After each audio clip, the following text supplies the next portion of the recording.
क्रम पर बात करें, टॉप ऑर्डर के बारे में बात करें और खासकर अगर हम भारत की बात करें तो यहां पर रोहित शर्मा, केएल राहुल आपको ओपनिंग करते हुए दिखाई देंगे।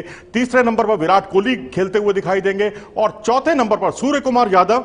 जी हां, सूर्य कुमार यादव का जगह पक्की है नंबर 4 की। वैसे वो डोमेस्टिक में और यहां नंबर 3 पर खेलते रहे हैं, लेकिन नंबर 4 पर यहां उनकी जगह बनती है।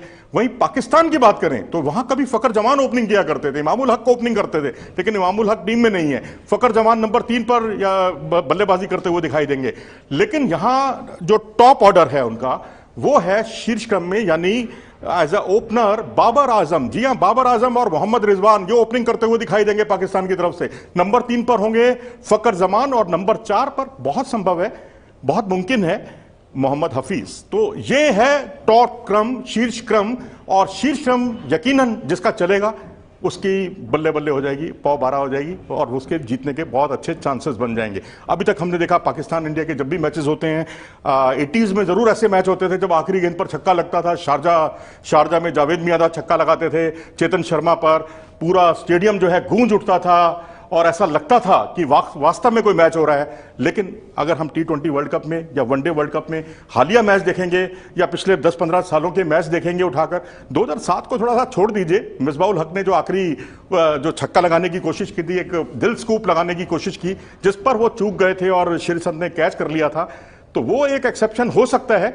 लेकिन बाकी मैच 1 घंटे में तकदीर जो है बिल्कुल स्पष्ट हो गई और भारत जो है पूरी तरह से हावी रहा था पाकिस्तान के खिलाफ जितने भी मुकाबले हुए हैं। लेकिन यहां पर हम बात करेंगे शीर्ष क्रम के बल्लेबाजों में। अगर देखें हम दोनों की तुलना करें, भारत की और पाकिस्तान की, दोनों ने मैच खूब जितवाए हैं अपनी अपनी टीम को।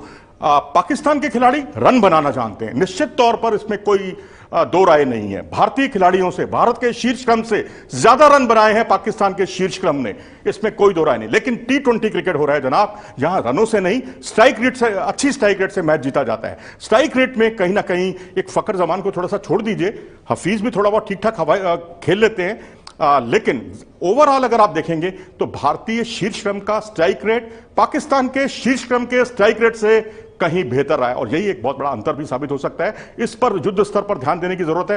हालांकि बाबर आजम ने 122 रन जो खेले थे सेंचुरियन में और वहां उन्होंने 200 करीब 200 की स्ट्राइक रेट से रन बनाए थे, वो काबिले तारीफ है। इसका मतलब हुनर है।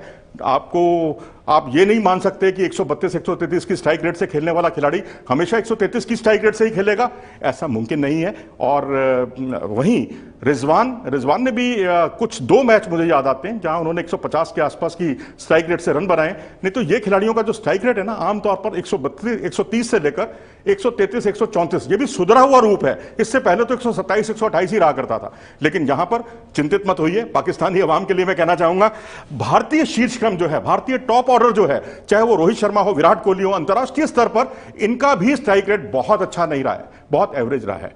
और केएल राहुल का तो उससे भी खराब रहा है। लेकिन यहां ठीक है, 2-3 मैच जो प्रैक्टिस मैच हुए वहां उन्होंने अपनी उपयोगिता दिखाई। और उसके अलावा जो चेन्नई सुपर किंग के खिलाफ मुकाबला था जहां उन्होंने 98 रन बनाए थे 200 से ऊपर की स्ट्राइक रेट से, वो भी काबिले तारीफ था। तो हुनर दोनों टीमों के खिलाड़ियों में है।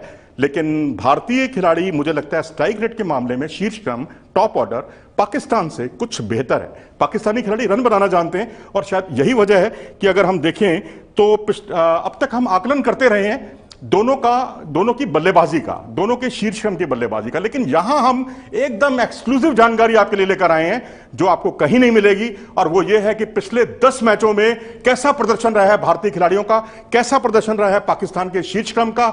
यहां पर यह आकलन करना बहुत ही जरूरी होगा। और अगर हम देखेंगे तो यहां 10 मैचों में निश्चित तौर पर पाकिस्तान के जो टॉप ऑर्डर है उसने रनों की वर्षा कर दी है, चाहे वो बाबर आजम हो, रिजवान हो। इन्होंने 460 रन बाबर आजम ने बनाए, रिजवान ने 481 रन बनाए। लेकिन पहले हम बात करेंगे भारतीय खिलाड़ियों की। अगर हम हमारे एक्सपर्ट जो हैं तकनीकी जानकार अगर यहां टेबल दिखा पाएं तो टेबल में अगर हम देखें भारतीय खिलाड़ियों का प्रदर्शन, तो रोहित शर्मा ने पिछले 10 मैचों में 325 रन बनाए हैं और उनका औसत रहा है 36.11। यह पिछले 10 मैचों का परफॉर्मेंस है T20 क्रिकेट का।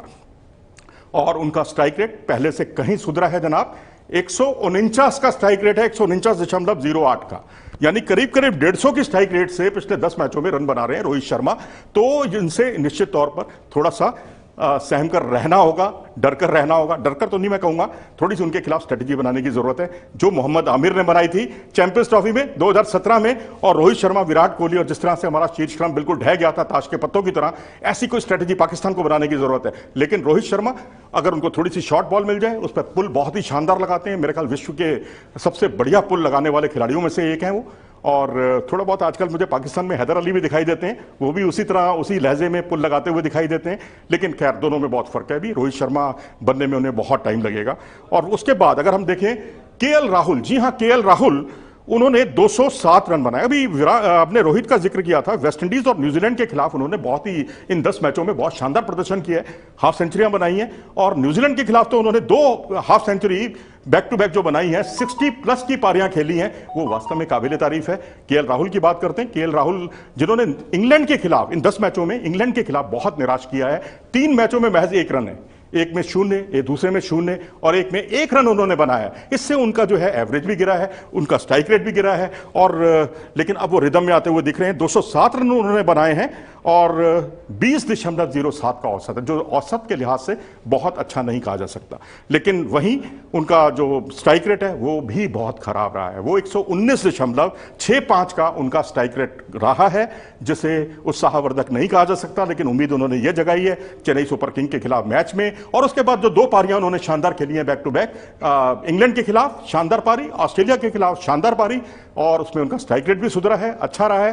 तो उससे उम्मीद कर सकते हैं आप कि केएल राहुल इस बार कुछ रन बनाएंगे और जो 10 मैचों का, जो पिछले 10 मैचों का प्रदर्शन है, वो शायद उसको वो हाशिए पे धकेल दें। तीसरे खिलाड़ी विराट कोहली, जी हां, इन्होंने रोहित शर्मा, केएल राहुल और सूर्य कुमार यादव की तुलना में सबसे ज्यादा रन बनाए हैं। इन 10 मैचों में 414 रन हैं विराट कोहली के बल्ले से आए हैं। और अगर हम देखें तो इंग्लैंड के खिलाफ इन्होंने बहुत ही उम्दा प्रदर्शन किया है, ऑस्ट्रेलिया के खिलाफ भी चले हैं, और इंग्लैंड में 4 में से जो 3 पारियां हैं अगर हम देखें तो वो आउट नहीं हुए, उनको आउट कोई नहीं कर पाया। और शायद इसी वजह से उनका औसत भी बहुत सुधार हुआ है, 59.14 का उनका औसत रहा है इन 10 पारियों में, और 144.25 जो उनके करियर स्ट्राइक रेट से कहीं बेहतर है। तो इसका मतलब यह हुआ कि रोहित शर्मा हो, विराट कोहली हो, ये लगातार निरंतर प्रदर्शन अच्छा कर रहे हैं, ना सिर्फ रन बना रहे हैं बल्कि रनों से ज्यादा स्ट्राइक रेट पर कंसंट्रेट कर रहे हैं, जो पाकिस्तान के शीर्ष क्रम के जो दोनों बल्लेबाज हैं बाबर आजम और रिजवान नहीं कर पाए हैं, वो काम विराट कोहली ने और रोहित शर्मा ने कर दिया है, अपनी खासकर स्ट्राइक रेट को सुधार के।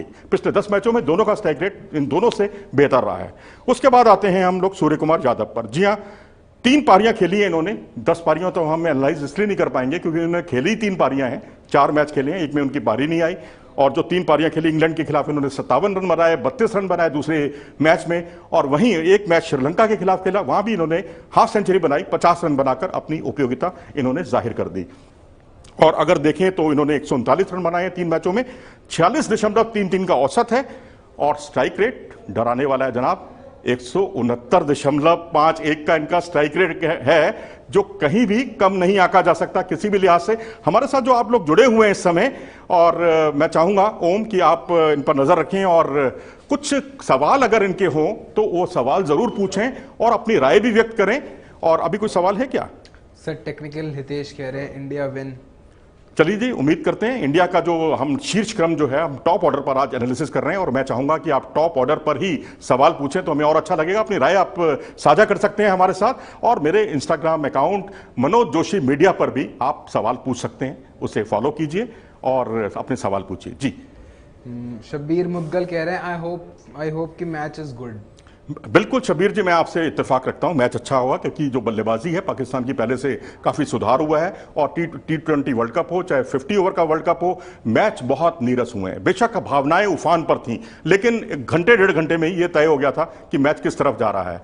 मजा तब आता है जब आखिरी गेंद पर मैच का फैसला होता है, जो कभी जावेद मियांदाद ने चेतन शर्मा पे छक्का लगाकर धड़कने थाम देने वाला मैच जो था वो जिताया था ऑस्ट्रेलिया एशिया कप का शारजा में। उसके अलावा भी कई मैच हुए, और चाहे वो मिसबाह उल हक वाला वो गलत शॉट हो जिसकी कीमत जो है पाकिस्तान को हार के रूप में झेलनी पड़ी है।